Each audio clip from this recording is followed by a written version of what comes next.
सर घोड़ी रा असवार थे तो राठौड़ी सरकार बाबू घरी मारे आवो जी। राठौड़ी राजा घरी मारे आवो जी, घरी मारे आवो जी।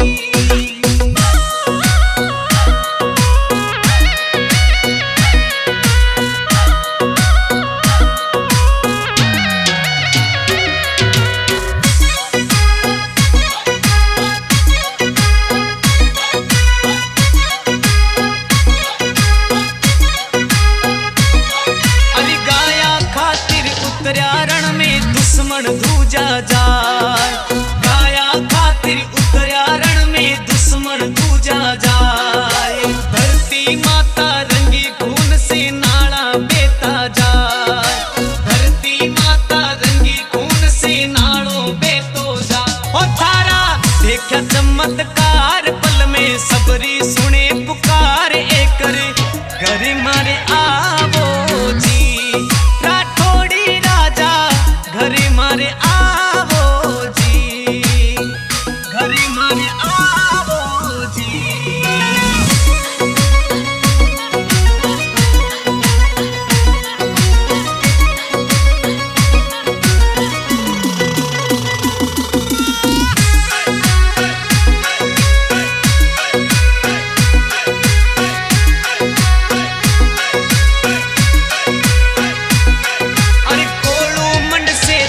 घोड़ी पर भगता के घर आ, गोलू मंड से चढ़ा घोड़ी पर भगता के घर आ।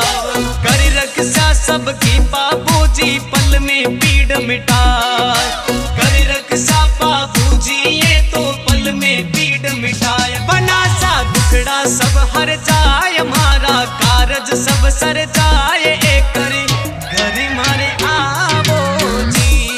बाबूजी सूरा घरे मारे आवो जी, घरे मारे आवो जी।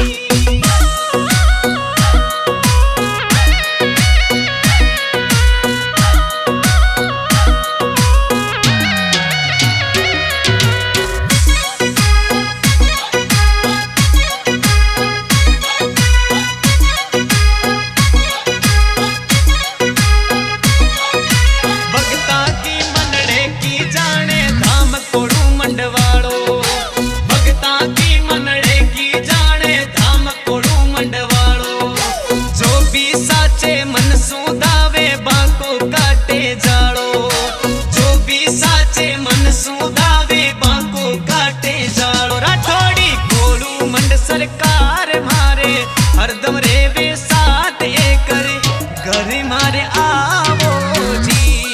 राठौड़ी राजा घरे मारे आवो जी, घरे मारे आवो जी।